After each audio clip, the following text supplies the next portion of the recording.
Hey, Rooted. Hey, we're in a new week. This week is week number 9. Why and how should I share my faith with others? Our memory verse for this week, 1 Peter 3:15. But in your hearts, revere Christ as the Lord. Always be prepared to give an answer to everyone who asks you to give the reason for the hope that you have. But do this with gentleness and respect. Getting the word out is today, day 1. Things get easier the more we do them, typically, right? Praying in front of people, daily devotions, even simple things that aren't spiritual. We pick up a new habit. The more we do it, the easier it is, right? Seems like sharing our faith. I believe that it is possible that does get better the more we do it. But I think it always seems like it's a challenge. It's like anything else. You talk about like a comedian that gets up on stage every night. There's always nerves that go into that. There's always that you got to press through, right? Giving a speech in front of people. Anytime you want to, as a presenter, you want to present. There's that moment you have to. Even athletes sometimes talking about before every game, they're nervous, their nerves, they're upset stomach, some throw up or things like that. So there's always that anxiety, right, that goes with us, and things that make it hard are fear of rejection, awkwardness, anxiety of not knowing everything. What if somebody asks me something I don't know the answer to? We are so busy in life. Sometimes we don't feel like we're good enough to share our faith, and sometimes people get in holy huddles where the only people that they're around are Christians, and so that's also something that stops us. But hey, I want you to know we are completely equipped to share our faith. We need to know how to share our faith, and when to share our faith, and why Jesus wants us to share our faith. So let's get right into the how. And there's a verse here. This is one of my favorite verses ever. Matthew 5:13 through 16.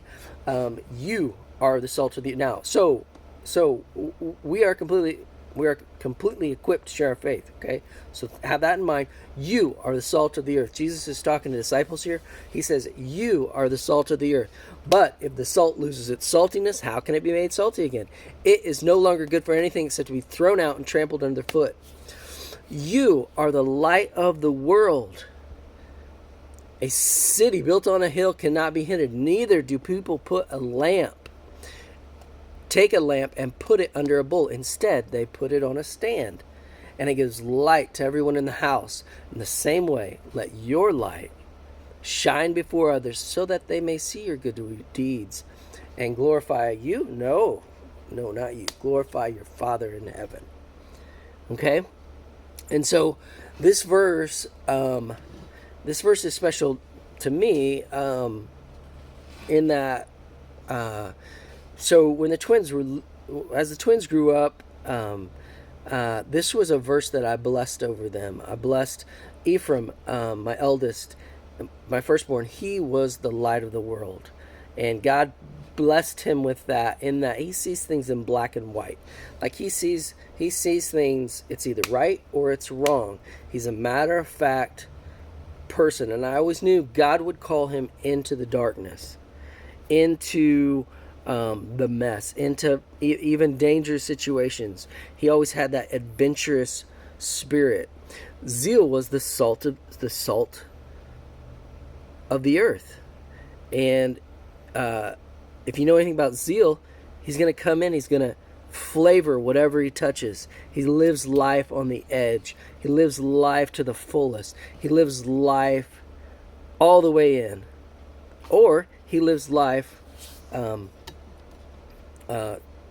to bring joy to people, to season, to purify, things like that. And so I believe God poured that into him.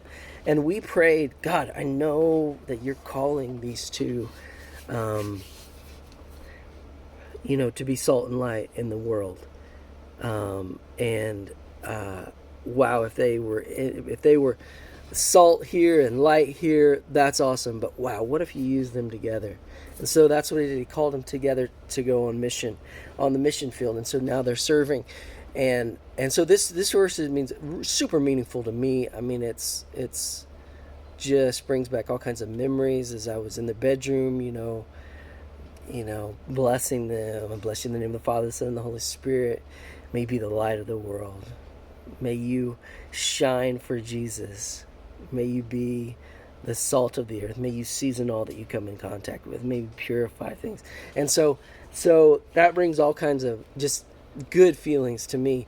And so when Jesus said this first, though, who was he talking to? When I bless my kids, who was I talking to?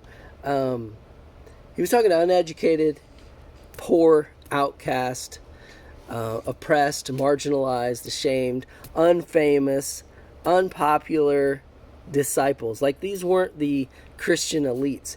These weren't the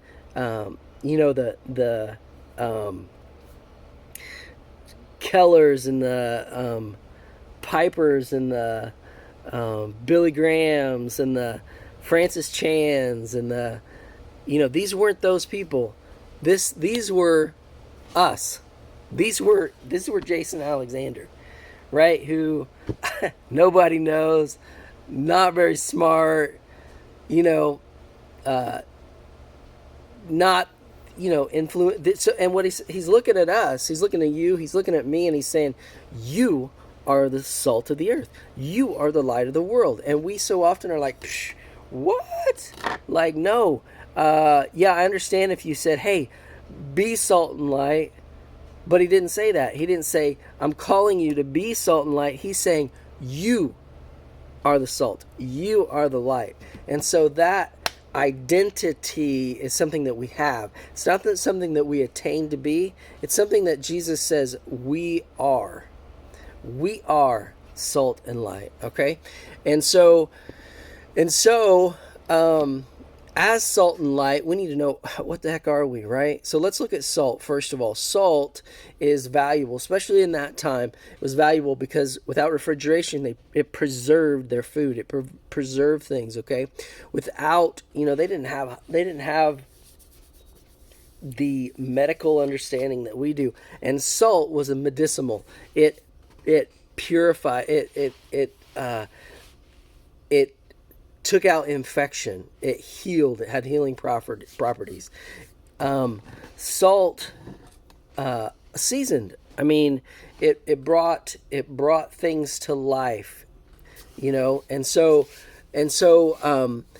the world is, when we look at our world today, it's a decaying, unhealthy world in need of preservation and healing. And so as disciples of Jesus, we have the hope of preservation and healing. But there's one thing that has to happen for salt to even do anything to affect something else. And that one thing is contact. Like, you put salt in a salt shaker on the table, it's not doing a thing but sit there, right? And so in order to be effective, it has to come in contact with what it's going to affect. And Jesus uses this as an illustration. Like, look,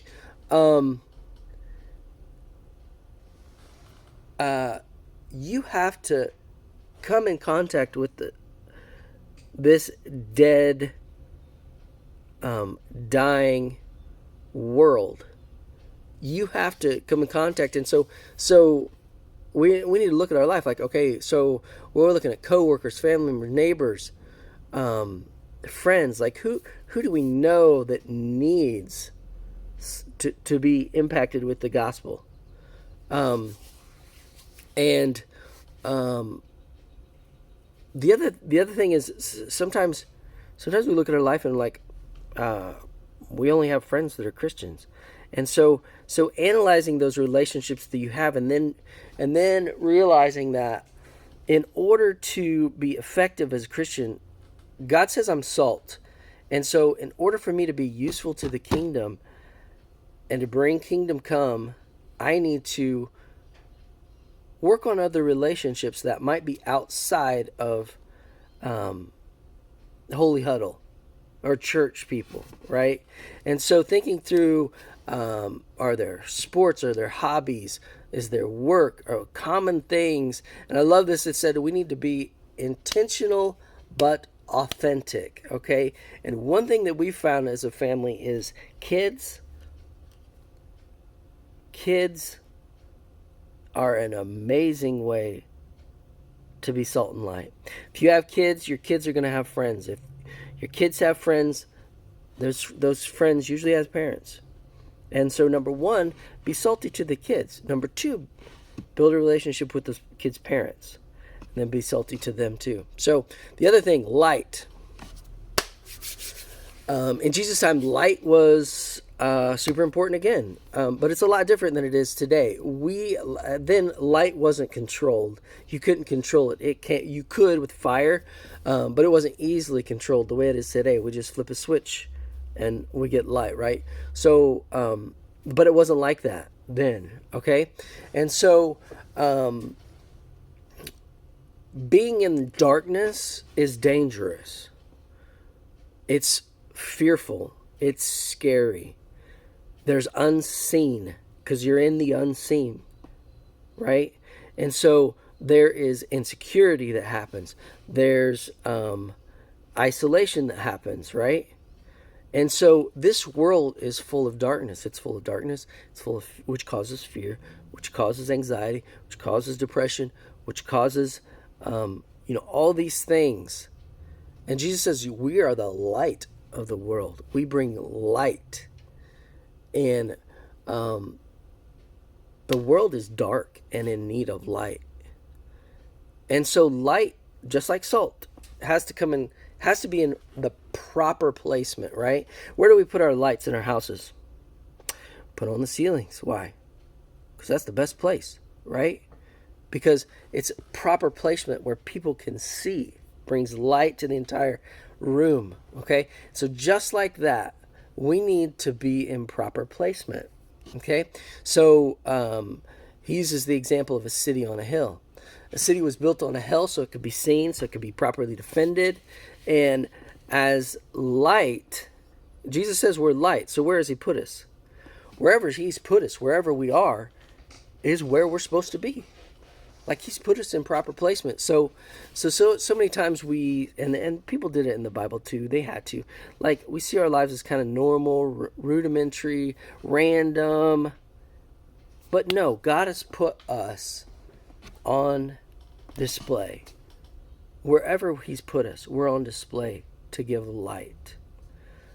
He strategically placed us in the best possible location for us to shine. We just need to shine. And we will shine. So, salt and light. We need to be in contact. We need to know that God has us in the proper place he wants us to shine. We preserve what is good. We heal what is broken. We shine God's light into a dark world. The other thing I want to say about that is light exposes darkness. And so the darkness is going to push back against it. The other thing about salt is it irritates and stings. When you put it on a wound, watch out. And so being salt and light comes with adversity at times. The world's going to push back because it doesn't like realizing it's dark. And it doesn't like the pain that comes from being in contact with the salt. So, just some thoughts. All right, hey, go shine. Go be salty. Have a good day.